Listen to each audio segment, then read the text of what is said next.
A millionaire demanded that a 78-year-old man be kicked out of the restaurant because he smelled like garbage. But she was shocked when she found out who he really was. The Grand Lux restaurant, located in one of New York's most prestigious hotels, was the elite's favorite destination. Crystal chandeliers hung from the ceiling, casting a soft glow over elegantly set tables, while the sound of discreet conversations and delicately handled cutlery filled the air. The atmosphere was one of refinement and exclusivity, where every detail, from the fresh flowers on the tables to the impeccable service, contributed to the feeling of being in a place reserved only for the privileged. Constance Miller, a 50-year-old woman known for her regal bearing and imposing presence, entered the restaurant with the confidence of someone used to being treated like royalty. Wearing a navy blue silk dress and discreetly sparkling jewelry, Constance walked to her usual table, where a waiter was already waiting to help her settle in. She sat down, elegantly arranging the napkin on her lap, ready to enjoy another evening of luxury and indulgence. However, as Constance reviewed the menu, something unexpected happened. A foul odor, something that did not fit the refined ambiance of the restaurant, reached her. She frowned, trying to identify the source of the disturbing smell. Her eyes scanned the room until they stopped at a figure seated a few tables away. Ernest Brown, an elderly man of humble appearance, wore simple time-worn clothes. His wrinkled features and calloused hands told stories of a life dedicated to hard work. He sat alone, clearly out of place in that luxurious setting, but with a calm and dignified expression. Constance's discomfort quickly turned to indignation. She called the restaurant manager, a middle-aged man who quickly responded to her summons, noting the seriousness in her gaze. "This is unacceptable," Constance said in a low but authoritative voice. "What is this man doing here? The smell from that table is unbearable. Something needs to be done immediately." The manager, visibly unsettled, tried to calm Constance. "Mrs. Miller, I apologize for any inconvenience. I will check the situation." He approached Ernest, who greeted him with a calm look, without any hint of malice. The manager, in a polite but firm tone, explained that there had been complaints and that he would need to ask him to leave the restaurant. Ernest, understanding what was happening, gave a slight, sad smile. "I don't want to cause trouble," he said softly but firmly. "If my presence is bothersome, I can leave."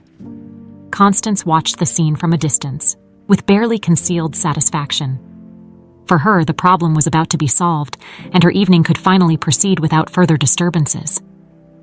However, something in the way Ernest rose, erect and unhurried, deeply unsettled her. He kept his head held high, his steps were firm, and his gaze remained serene, as if he were above that humiliation. The restaurant, which until then had been filled with murmurs and low conversations, fell into an uncomfortable silence as Ernest walked past the tables towards the exit. Several patrons watched silently, some clearly uncomfortable with what had just happened, but no one dared to speak a word. When Ernest left the restaurant, the manager returned to Constance, trying to assure her that the incident was resolved. "I hope you can enjoy your meal now," he said in a conciliatory tone. Constance nodded but did not respond immediately. Although the man who had bothered her was gone, there was something she couldn't ignore. The dignity with which Ernest had accepted being expelled disturbed her in a way she couldn't understand. For a moment, she wondered who that man was and what he was doing there, but she soon dismissed these thoughts, turning her attention back to the menu in front of her. As the waiter approached to take her order, Constance regained her usual composure. After all, she was Constance Miller, a woman who controlled her environment and did not allow anything or anyone to interfere with her carefully orchestrated life. The day after the incident at the restaurant was like any other for Constance Miller. She woke up early, had her breakfast in her luxurious penthouse, and prepared for the various meetings that filled her schedule. As usual, her life followed a meticulously organized rhythm, with no room for unforeseen events. However, that night, an unforeseen event was about to occur. Valerie, her daughter, had invited Matthew Brown, her boyfriend, for a family dinner. Valerie was a free-spirited and kind-hearted young woman, very different from her mother. She worked as an architect at a reputable firm in New York and was deeply in love with Matthew, a dedicated civil engineer she had met on a collaborative project. Constance, although she had accepted Valerie's relationship with Matthew, always had reservations about the young man's humble origins. However, out of respect for her daughter and husband, Alexander, She kept her opinions to herself, hoping the romance was just a passing phase. The dinner was prepared with great care, and Constance had ensured that the table was perfect. Everything seemed in order when Valerie and Matthew arrived, accompanied by none other than Ernest Brown, Matthew's father.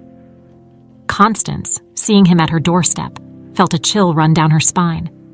She immediately recognized the man who had been expelled from the restaurant the previous night. Her heart raced, and for a brief moment, she considered canceling the dinner right then and there. But her pride and desire to maintain appearances prevented her. Valerie, unaware of the previous night's events, cheerfully introduced Matthew and his father to Constance and Alexander. "Mom, Dad, this is Matthew, my boyfriend, and this is his father, Ernest. I thought it would be a great opportunity for you to get to know each other better." Alexander, ever the diplomat, extended his hand to greet Ernest with a warm smile. "A welcome to our home, Mr. Brown. It's a pleasure to meet you."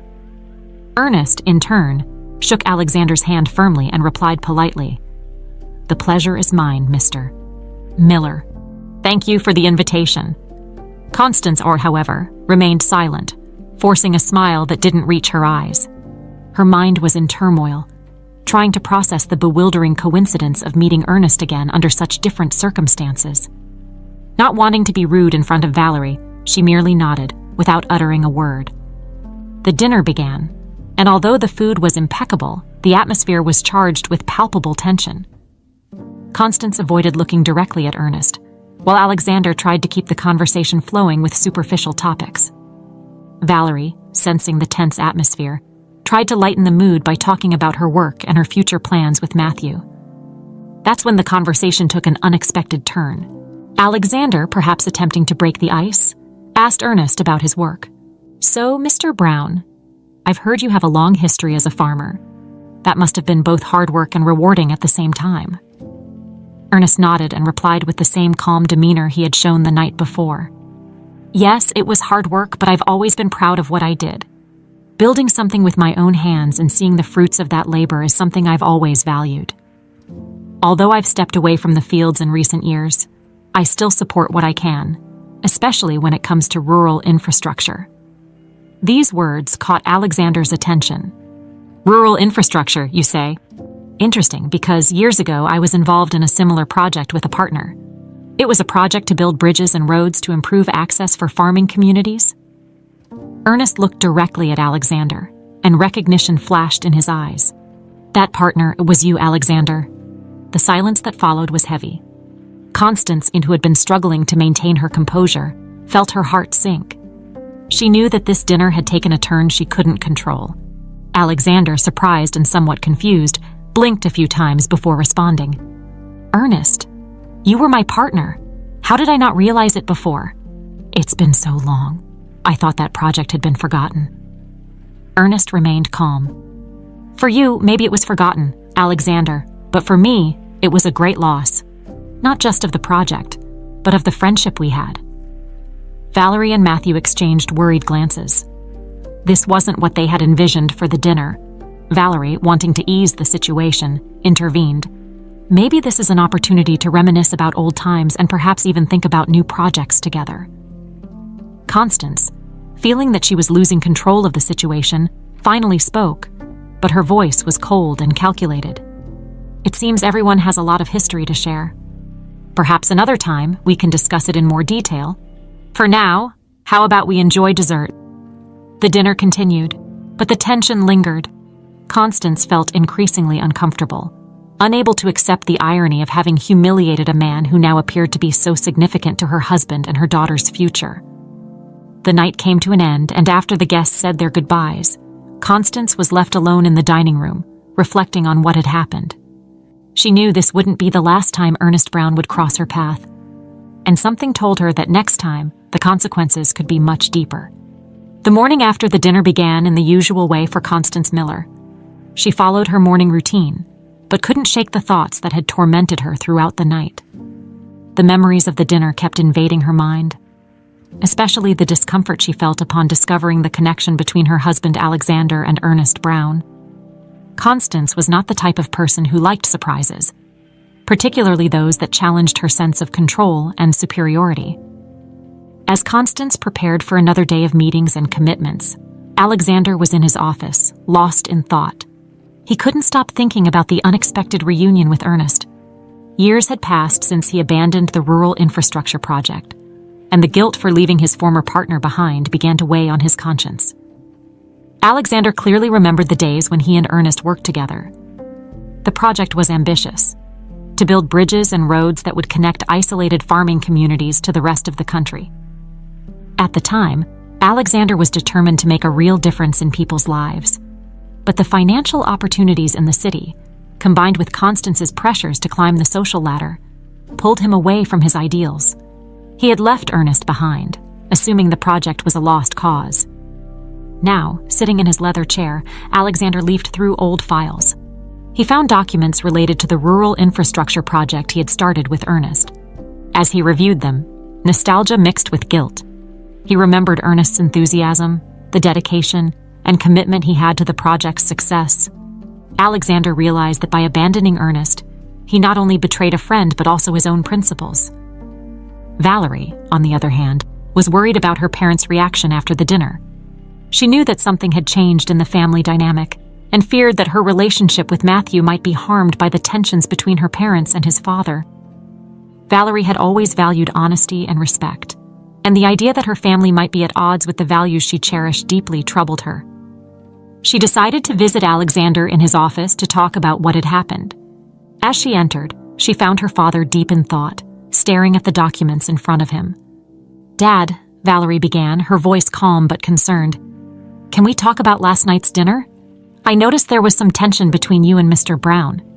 What really happened between you two?" Alexander sighed, knowing he could no longer avoid the subject. He looked at his daughter, realizing she deserved to know the truth.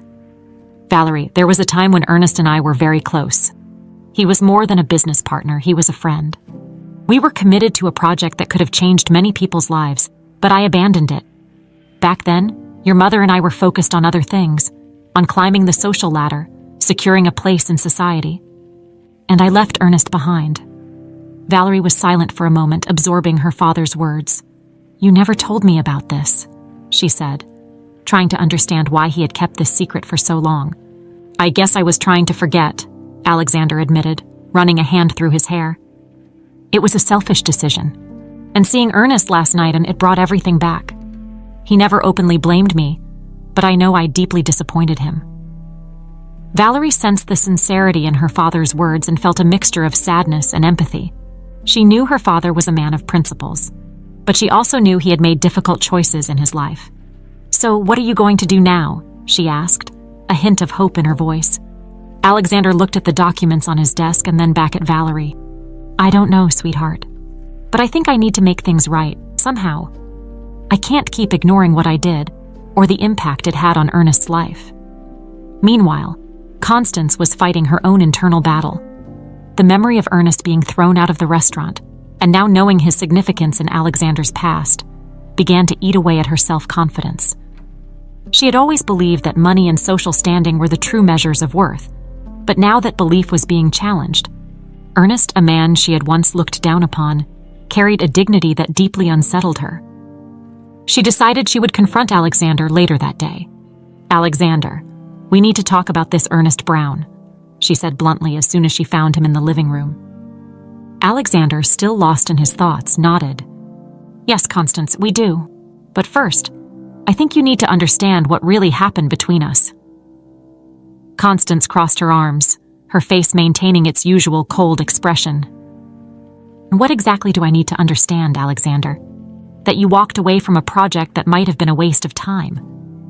Alexander shook his head, tired of how Constance reduced everything to financial success. "It's not about that, Constance. It's about values, friendship, doing the right thing. Ernest trusted me and I let him down. And now, I feel like I have an obligation to try and make things right." Constance, sensing the seriousness in her husband's words, fell silent. For the first time, she began to question whether her worldview, centered on status and wealth, was starting to crumble. In the days following the revelation about his past with Ernest Brown, Alexander couldn't shake the feeling that he needed to correct his mistakes. The guilt he felt for abandoning the project and his friendship with Ernest weighed heavier than ever. Every time he looked at the old documents in his office, the memory of the betrayal he had committed resurfaced, and the need for redemption grew more urgent. Valerie, noticing her father's dilemma, encouraged him to reach out to Ernest. Dad, I know it won't be easy, but I think you need to talk to Mr. Brown. If there's anything you can do to fix what happened, now's the time." Alexander knew his daughter was right. He spent hours reviewing the original proposals for the rural infrastructure project, analyzing how he and Ernest had planned to connect remote farming communities with bridges and roads, significantly improving their lives. Now, he was determined to see the project through, even if it meant facing his past and dealing with the consequences of his actions. One afternoon, Alexander decided he couldn't put off the conversation any longer. He picked up the phone and dialed Ernest's number, which Valerie had gotten for him. After a few rings, a calm and familiar voice answered. "Ernest, this is Alexander Miller," he began, trying to keep his voice steady. I'd like to talk to you if possible. I know it's been a long time, but I think there are things we need to discuss." There was a brief silence on the other end, and Alexander braced himself for the possibility of rejection. But then, Ernest responded, his voice filled with surprise, but also a certain expectation. "Of course, Alexander. I think it's about time we had this conversation. Can we meet at the farm tomorrow?" Alexander accepted the invitation with gratitude, feeling a weight lifted from his shoulders. The next day, he drove out to Ernest's farm, located on the outskirts of New York. The drive was an opportunity to reflect on everything that had happened and what he would say to Ernest. Memories of the time when they were partners flooded back, blending nostalgia with regret. When he arrived at the farm, Alexander was greeted by a serene and well-kept landscape. Ernest's farm was modest, but it radiated a sense of peace and hard work. He parked the car and stepped out, feeling the solid ground beneath his feet, a stark contrast to the luxurious marble floors he was used to walking on. Ernest was waiting for him on the porch, hands in the pockets of his worn jeans. His face, marked by time and life's hardships, showed an expression of tranquility. Alexander walked up the steps, and for a moment, the two men just looked at each other, as if trying to measure the distance created by time and past mistakes. "Ernest," Alexander began, extending his hand, "thank you for agreeing to see me." Ernest shook Alexander's hand, a firm grip that conveyed respect, but also a certain caution. "It's good to see you, Alexander. Let's sit and talk." The two of them sat down in rocking chairs on the porch, looking out at the vast expanse of the farm ahead. For a moment, only the sound of the wind and the birds filled the silence between them. "Ernest," Alexander said, breaking the silence, "I don't know how to begin to express how sorry I am for what happened. I walked away from our project, I walked away from our friendship, and I followed a path that, looking back, I realize wasn't the right one. I know words can't undo what happened, but I'm here to try and make things right." Ernest listened in silence, his eyes fixed on the horizon. When Alexander finished, he finally spoke, his voice calm but firm. "Alexander, I won't lie to you. It was hard when you left. I believed in that project, and it wasn't just about the infrastructure. It was about what we could do for the people, for the communities that needed those roads and bridges. When you left, I kept going for a while, but without the financial support and the expertise you brought, I couldn't move forward." Alexander felt a lump in his throat. He knew Ernest was right. He had let a dream die because of his personal ambition and the desire to please Constance. "I want to make it right, Ernest. I want us to pick up the project again. I have the resources now, and with your knowledge, we can make this happen." Ernest looked at Alexander, weighing his words. There was a sincerity there that he hadn't seen in Alexander for a long time. "If we're going to do this, Alexander, it has to be for the right reasons. I'm not interested in profits or status. I'm interested in helping people, as I always have been." Alexander nodded vigorously. "I agree, Ernest. I want to do this the right way, for a greater purpose." Ernest remained silent for another moment before giving a slight smile. "Then maybe we can make this work." The decision was made there, on that porch, surrounded by the sounds of nature and the weight of the past. The two men stood up and shook hands again, a gesture that sealed not just a business agreement, but also the rebirth of a long-lost friendship. As Alexander walked back to his car, he felt a renewed sense of purpose. He knew this was just the first step on a long and difficult path, but he was determined to move forward and make a difference, this time for the right reasons. With the decision to restart the rural infrastructure project firmly established, Alexander and Ernest began to lay out the first steps to rebuild the venture that meant so much to both of them. Alexander returned to New York with a new perspective, determined to gather the necessary resources and to do things differently this time. He and Ernest kept in constant contact, discussing plans and reviewing old documents to ensure the project's viability. However, as things began to progress, a shadow from the past was about to reappear. A few weeks later, Alexander was in his office, reviewing proposals from potential business partners who could fund the project. He was focused, determined not to make the same mistakes as before. That's when his phone rang. "Alexander Miller speaking," he answered, distracted. "Alexander, it's been a while," said a familiar voice on the other end of the line, carrying an arrogance that made Alexander's stomach churn. "I bet you didn't expect to hear from me again." Alexander immediately recognized the voice of Charles Dawson, the third partner in the old infrastructure project. Charles had been one of those responsible for the collapse of the original venture, betraying Alexander and Ernest's trust by selling confidential information to a competitor for immediate profit. It was a name Alexander had hoped never to hear again. "Charles," Alexander replied, keeping his voice controlled, though his mind was on high alert. "What do you want?" "I heard that you and Ernest are restarting that old project," said Charles, his voice dripping with insinuation. I was curious how you plan to do that without the help of a real strategist like me." Alexander felt anger boiling inside him. Charles had always been a manipulator, someone who put his own interests above everything and everyone. "We're doing just fine, Charles, and we don't need your help." "Come on, Alexander," Charles continued, unfazed by Alexander's cold tone. "You know as well as I do that this project has potential, but it also comes with a lot of risks. I'm the person who can help minimize those risks. Besides, I have some information that might be useful." "Information?" Alexander asked, suspicious. "What kind of information?" "Oh, nothing you don't already know, but from a slightly different perspective. Let's just say I've been watching some movements in the market, and I can assure you there are people interested in seeing this project fail, just like before." The suggestion that Charles had information that could sabotage the project made Alexander uneasy. He didn't want to do business with Charles again, but he knew that ignoring him might be a mistake. "Why are you doing this, Charles?" Alexander asked, trying to understand the motivations behind the sudden reappearance. "You've already betrayed us once. Why should we trust you now?"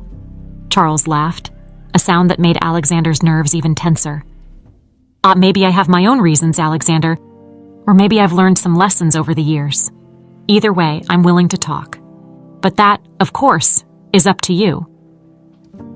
Alexander didn't want to get involved with Charles, but the insinuation that there were forces working against the project worried him. He knew he needed to discuss this with Ernest before making any decisions. "And I'll think about it, Charles," Alexander replied, keeping the conversation brief. "But don't expect anything right away. Don't worry, Alexander," Charles said, his voice still full of confidence. "But I'm sure you'll make the right choice." After hanging up the phone, Alexander remained silent for a few minutes, reflecting on the call. He knew he needed to speak with Ernest as soon as possible. Charles was dangerous, and any involvement with him could jeopardize not only the project but also the renewed friendship between Alexander and Ernest. Later that same day, Alexander took a trip to Ernest's farm to discuss the situation. When he arrived, he found Ernest working in the field, as usual. Alexander quickly explained what had happened, and Ernest listened attentively, his expression remaining calm but with a slight hint of concern. "I knew Charles might resurface," Ernest finally said. "He's never been the type to let opportunities slip by. But Alexander, we need to be very careful. He's already betrayed us once, and we can't let that happen again." "I know, Ernest," Alexander replied. "But he suggested there are other people interested in sabotaging the project. If that's true, we need to be prepared." Ernest was silent for a moment, considering the situation. "Maybe we should hear what he has to say," he cautiously suggested. "But without any commitments, We need to know where we stand. Alexander agreed, albeit reluctantly. He knew bringing Charles back into the circle was risky, but he also knew that ignoring a possible threat could be even more dangerous. Let's set up a meeting with him, Alexander finally decided. But we'll do it on our terms. And above all, we need to make sure he doesn't have any more tricks up his sleeve. As they made preparations for the meeting with Charles, both knew that this decision could determine the success or failure of the project. And once again, the past was coming back to haunt their present. The meeting with Charles Dawson was scheduled for a cloudy afternoon at a discreet cafe in downtown New York. Alexander and Ernest arrived together, ready to face the man who had caused so much damage in their lives years ago. Though both were determined not to let Charles manipulate the situation again, the tension was palpable. When Charles walked into the cafe, his presence immediately brought a change in the atmosphere. He was dressed elegantly, as usual, but there was something calculated in his expression, something that made Alexander and Ernest even more alert. Charles greeted them with a smile that didn't reach his eyes and sat down at the table, ordering a black coffee. "And good to see you both again," he began without any hesitation. "Looks like we're all a bit older, but still have the same good taste for business, don't we?" Alexander didn't respond to Charles's comment. Instead, he got straight to the point. "And we're here because you said you had important information about our project. So, what do you know, Charles?" Charles looked from Alexander to Ernest, then leaned forward slightly, as if about to share a secret. "I know you're picking up the rural infrastructure project again, and I also know there are people interested in seeing it fail, just like before. Some of your old competitors are keeping an eye on what you're doing and have already started moving to make things difficult." Ernest, who had been silent until that moment, finally spoke, his voice calm but firm. "Why should we believe you, Charles? You betrayed us once. What makes you think we're willing to trust you now?" Charles sighed, as if preparing for a response he knew wouldn't be well received. "You have every right not to trust me, and I don't expect you to. But what I'm saying is true. The same interests that sabotaged the project in the past are at play again. If you ignore this, the project might fail once more." Alexander and Ernest exchanged glances. The prospect of facing the same challenges that had destroyed the original project was daunting, but ignoring Charles's words also seemed like a reckless risk. "If this is true, why are you telling us now?" Alexander asked. "What do you get out of this, Charles?" Charles shrugged.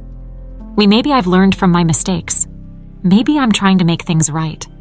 Or maybe I see this as an opportunity for all of us to win. I'm not here to screw you over again, Alexander. I'm here to offer help. I can provide information and strategies to deal with these interests. Of course, I'm not doing this for free, but I think we can come to an agreement." Ernest, who had maintained a reserved posture until now, looked at Charles with a critical eye. "And what's the price of your help?" Charles smiled. "Nothing more than a small percentage of the project's profits. After all, if we're going to face these sharks together, it would only be fair for me to have my share too." Charles's proposal put Alexander and Ernest in a dilemma. On one hand, Charles's words carried weight, and the threat of sabotage was real. On the other hand, allowing Charles to get involved again posed a risk that both knew could be dangerous. Alexander took a deep breath, aware that the decision they made could determine the future of the project. "We'll need some time to consider your proposal, Charles. This isn't something we can decide here and now." Charles nodded, seemingly accepting the response calmly. "I understand. Take the time you need, but don't take too long. Time is something you don't have in abundance on this project." After the meeting, Alexander and Ernest left the cafe in silence, each lost in their own thoughts. The tension between them was evident, but there was also a tacit understanding that, regardless of the decision they made, they would need to be prepared for the consequences. Later, in Alexander's office, the two men sat down to discuss what to do. "And I hate the idea of relying on Charles again," Alexander said, clearly frustrated. "But we can't ignore what he said. If there are people interested in sabotaging the project, we need to be ready." Ernest nodded slowly. "But if we're going to work with Charles, we need to set clear rules. He can't have control over anything. We need to keep the project in our hands." Alexander agreed. "And we also need to protect what we're doing. We'll ramp up the security of the documents and operations." We can't give anyone the chance to bring us down again." They decided they would accept Charles's offer, but only on their terms. Ernest and Alexander were determined not to repeat the mistakes of the past. They knew the road ahead would be tough, but they were prepared to fight for what they believed in, no matter the cost. With this decision made, the next steps would be crucial. They would need to work together to ensure the project moved forward, overcoming any obstacles that arose. And above all, they would need to stay alert for any signs of betrayal, for they knew that when it came to Charles Dawson, distrust was always the best defense. With the decision made to allow Charles Dawson to get involved in the project, though with strict precautions, Alexander and Ernest began working to bolster their defenses. They ramped up the security of the documents and operations and decided to hold regular meetings to closely monitor the project's progress and any signs of trouble. Despite the precautions, a sense of distrust permeated the atmosphere. Charles was back in the circle, but neither Alexander nor Ernest let their guard down. They knew he was a cunning man, always looking for an advantage, and they weren't willing to be caught off guard again.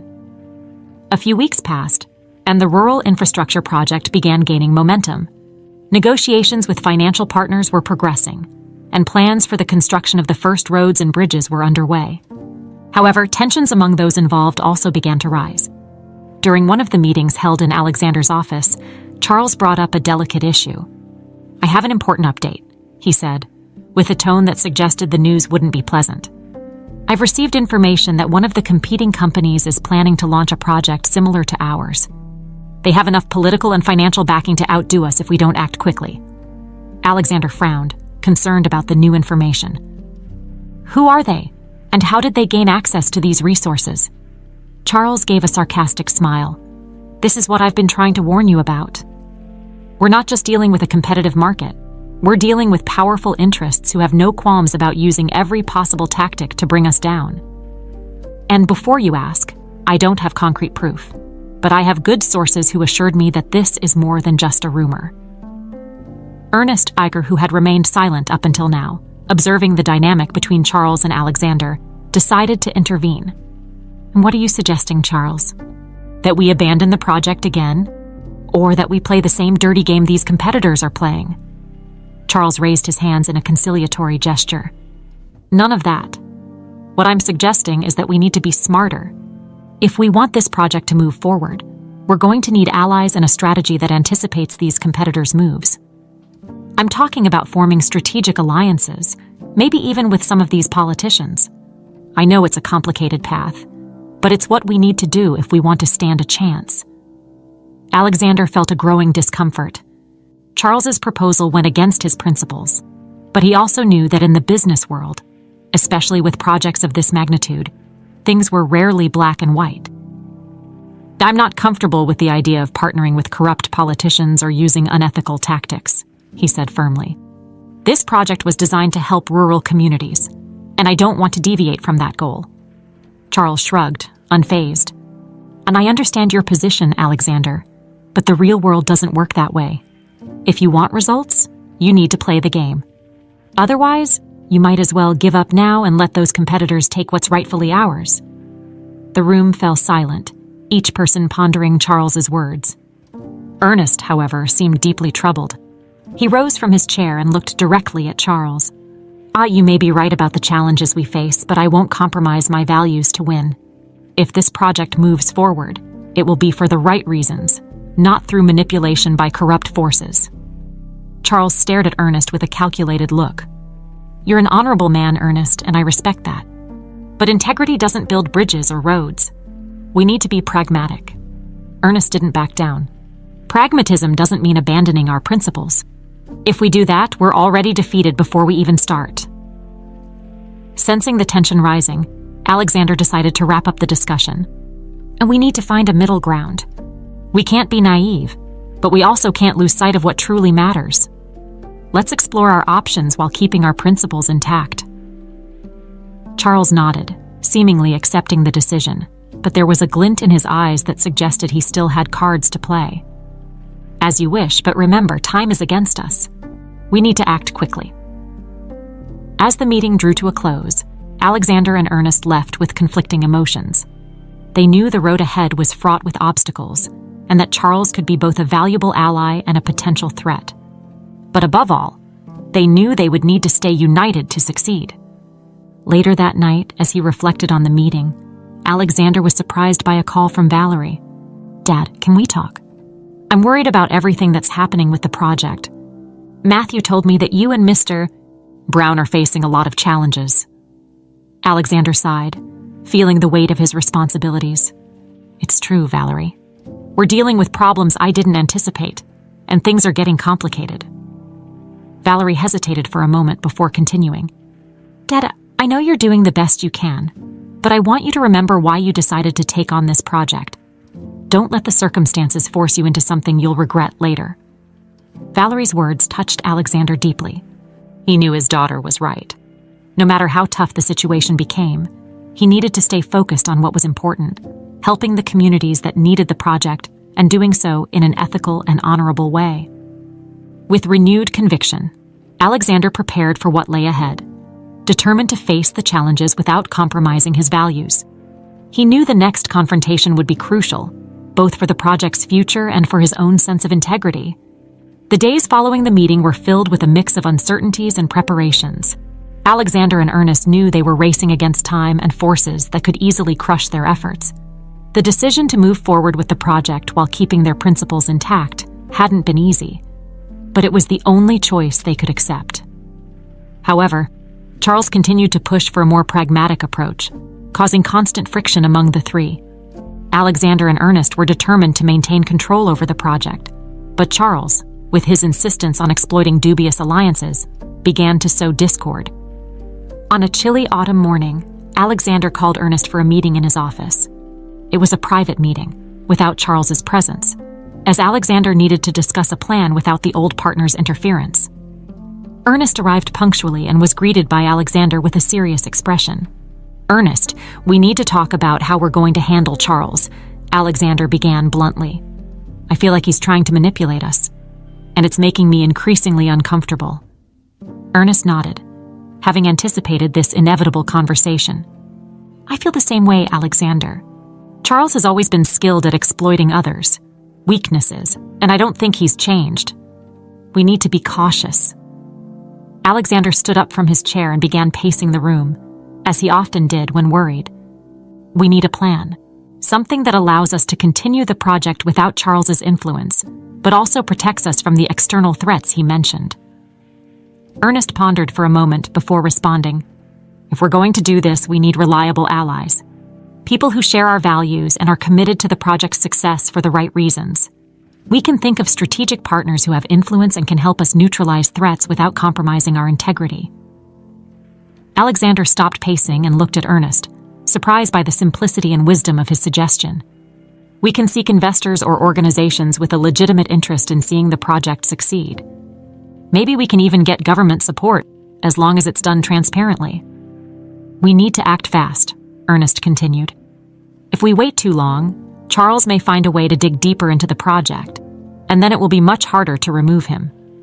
With a plan in mind, Alexander and Ernest began drafting a list of potential allies. They decided to seek support from non-governmental organizations focused on rural development, as well as to talk to politicians with a track record of integrity and commitment to social causes. They knew it would be a tough task, but they also knew they were doing the right thing. In the days that followed, Alexander and Ernest worked tirelessly to reach out to these potential allies. Some meetings were scheduled, and soon they began receiving positive responses from people and organizations genuinely interested in the project. However, as Alexander and Ernest strengthened their alliances, Charles began to realize he was being sidelined. He arranged a meeting with Alexander and, while noticing that his suggestions were being ignored, decided to confront him. "Alexander, I see you're making decisions without consulting me," said Charles, his voice a mix of frustration and barely restrained anger. "I thought we agreed to work together on this project." Alexander, knowing this confrontation was inevitable, stayed calm. "Charles, what we're doing is protecting the project. You suggested alliances and tactics that go against everything Ernest and I stand for. We need reliable allies, not deals with questionable people and practices." Charles laughed, a sound that made Alexander realize just how different their worldviews were. "You've always been naive, Alexander. The world isn't that simple. You think you can win by playing fair? Good luck with that. Ernest, who had remained silent until then, stepped in.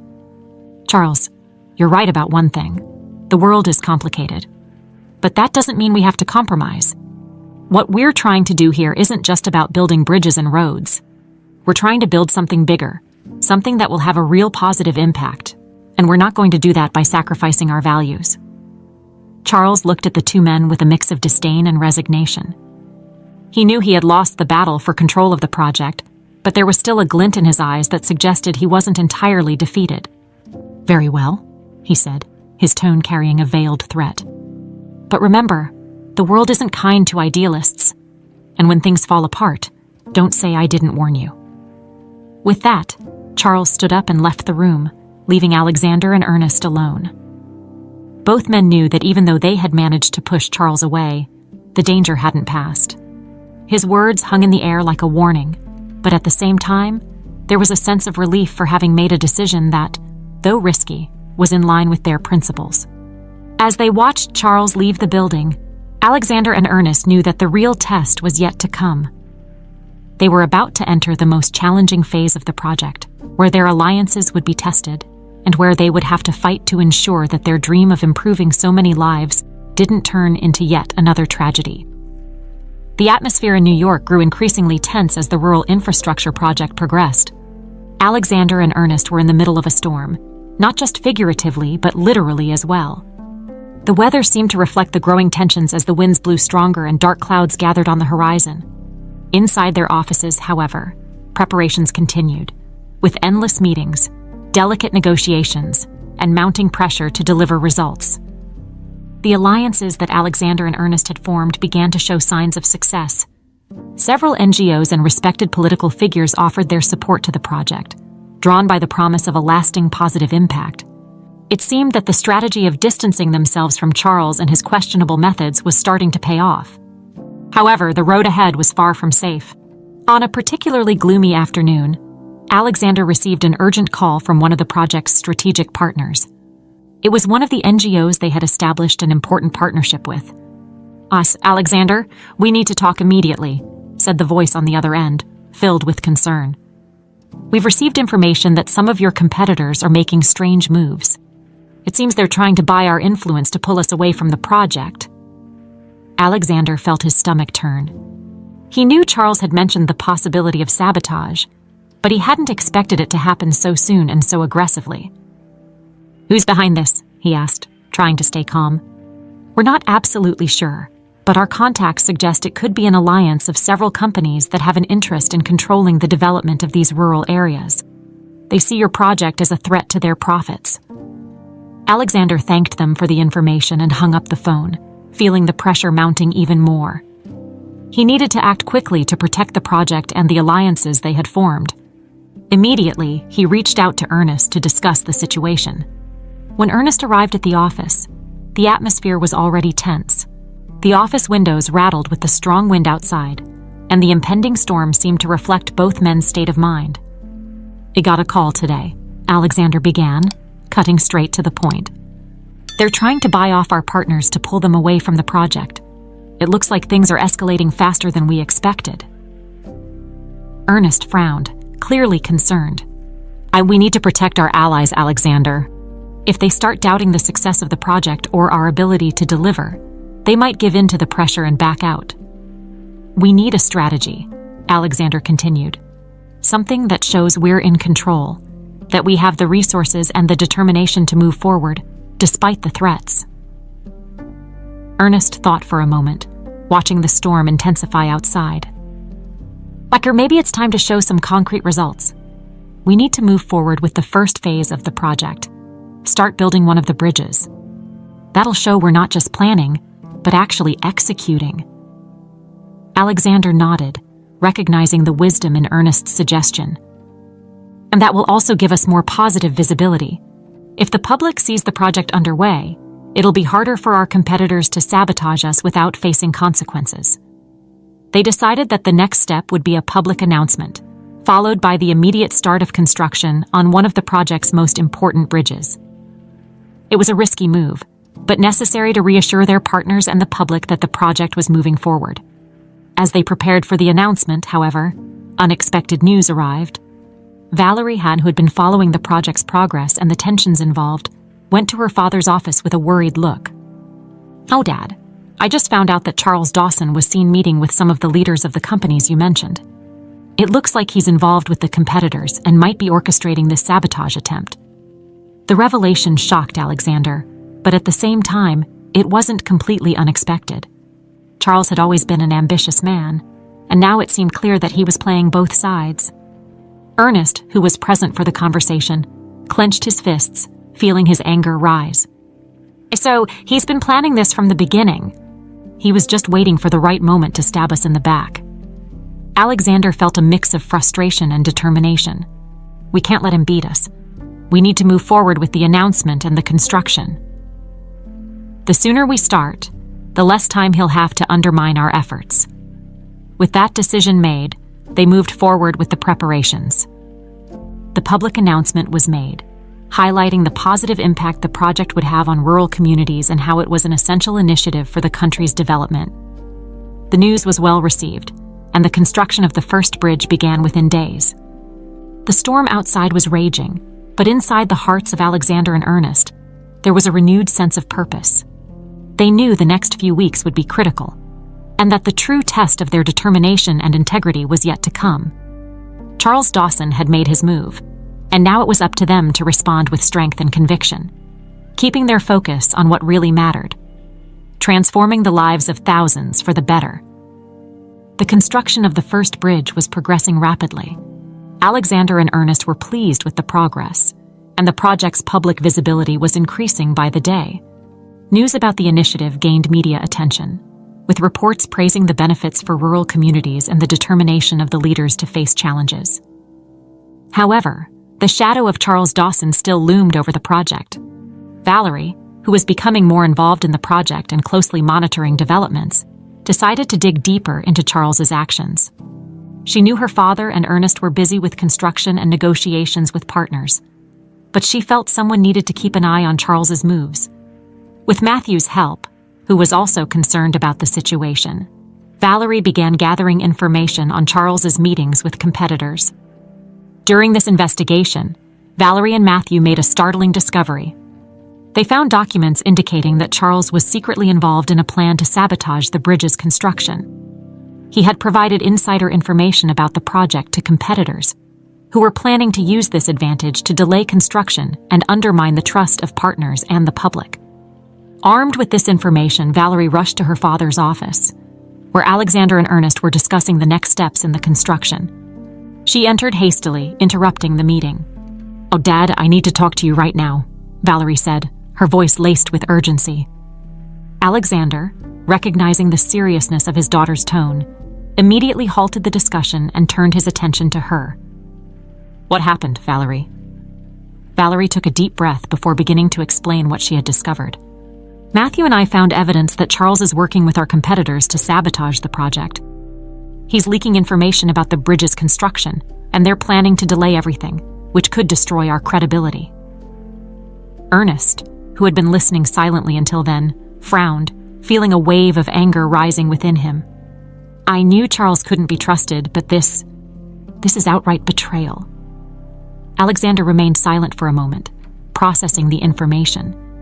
He knew Charles was dangerous, but the extent of his betrayal was greater than he had imagined. "We need to act immediately.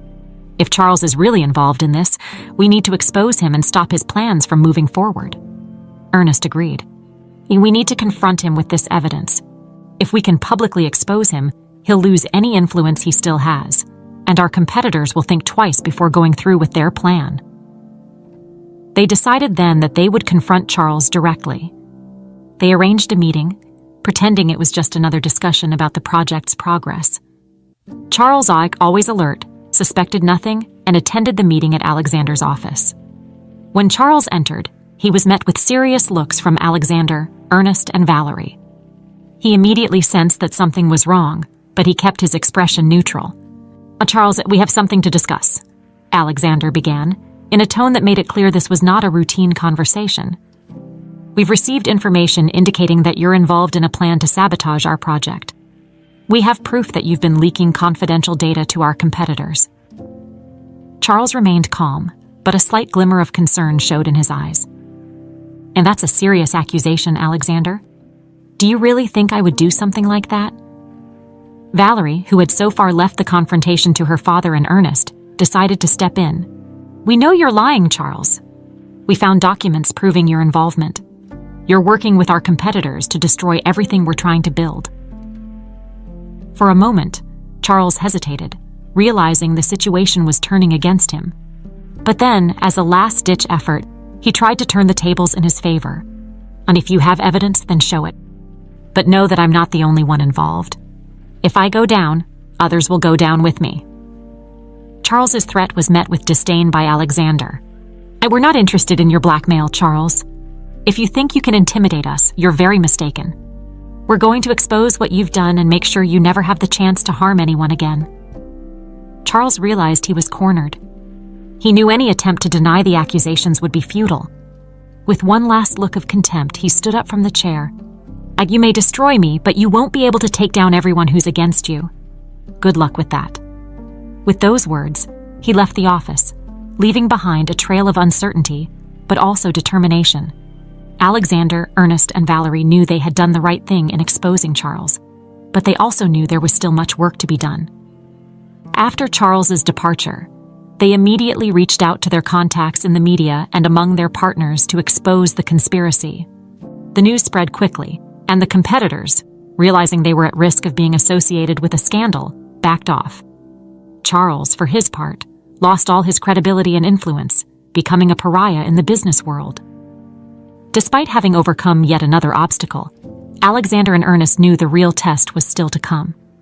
The construction needed to be completed, and all eyes were on them. Any mistake now could mean the end of everything they had worked for. But as the storm outside began to dissipate, there was a sense that the worst was over. With Charles out of the way and the competitors temporarily sidelined, Alexander and Ernest felt they could finally move forward with the project without the shadows of the past haunting them. Now, all that remained was to focus on the future and ensure that, this time, they got everything right. With Charles Dawson finally out of the way and the conspiracy exposed, Alexander and Ernest felt a great weight had been lifted. However, they knew there was still much work to be done. The bridge construction continued, and with the media and public's attention on the project, the margin for error was minimal. The next few days were intense but also rewarding. The bridge, symbolizing the rebirth of a decades-old dream, began to take shape before everyone's eyes. Alexander and Ernest were on site every day, closely monitoring each step and ensuring everything was going according to plan. Their presence, shoulder to shoulder with the workers, was a testament to their commitment to the project. During this time, the bond between Alexander and Ernest grew even stronger. What had begun as a partnership and a shared dream decades ago was now transforming into a deep and restored friendship, built on the foundations of trust, respect, and a common goal. Valerie and Matthew also played crucial roles, assisting with communication with partners and keeping morale high among everyone involved. Valerie, in particular, felt immense satisfaction seeing the project move forward, knowing she had helped protect something that meant so much to her father and Ernest. However, despite all the progress, there was an underlying sense that the final challenge was still ahead. The bridge construction was in its final stages, and with the end in sight, expectations were high. The completion of the project would be the culmination of all the hard work, but it also represented the moment of greatest vulnerability. Any failure in the final phase could unravel everything. Finally, the big day arrived. The bridge was ready to be inaugurated, and a ceremony was organized to mark the occasion. Political figures, community leaders, NGO representatives, and the media were all present to witness the historic moment. Alexander, Ernest, Valerie, and Matthew were at the forefront, ready to cut the ribbon and usher in a new era for the rural communities that would benefit from the infrastructure. The ceremony was filled with emotion. Alexander and Ernest gave heartfelt speeches, thanking everyone who had contributed to the project and highlighting the importance of collective effort and perseverance. They also didn't shy away from mentioning the challenges they had faced along the way, including Charles's betrayal and the resistance from powerful competitors. "This project is not just about a bridge," Alexander said in his speech. "It's about what we can achieve when we put our values first and come together for a greater purpose. This bridge is a symbol of hope, of redemption, and of the fact that together we can make a difference." Ernest, in his turn, spoke with the simplicity and wisdom that had always been his trademark. "This bridge represents what we've always believed, that no one should be left behind, that with determination and integrity, we can overcome any obstacle, and that, above all, what we do here will have an impact for generations to come." When the time came to cut the ribbon, Alexander and Ernest held the scissors together, symbolizing the union of their efforts and the closing of a cycle that had begun so many years ago. With the ribbon cut, the bridge was officially inaugurated, and a loud applause echoed through the site. However, as the ceremony unfolded, Valerie noticed a familiar figure in the distance, watching everything from afar. It was Charles Dawson. He stood alone, without the arrogance that had always accompanied him. Instead, there was an expression of resignation and perhaps even regret. Valerie decided to approach him, driven by a curiosity that mixed empathy and caution. When she got closer, Charles looked at her, not trying to justify or explain his presence. "Came to see the bridge, Charles?" Valerie asked, her voice soft but firm. Charles gave a slight, humorless smile. "I guess I wanted to see what I missed out on," he replied, with an honesty that surprised Valerie. "I spent so much time trying to play the game, trying to win at any cost, that I forgot what really mattered. And now, here I am, on the outside, watching you accomplish something I could have been a part of." Valerie remained silent for a moment, absorbing Charles's words. She knew that, despite everything, there was truth in those words. Charles had allowed himself to be consumed by his own ambitions, and as a result, he missed the opportunity to do something meaningful. "But is it too late to change things?" Charles asked, more to himself than to Valerie. Valerie took a deep breath before responding. "It's never too late to change, Charles.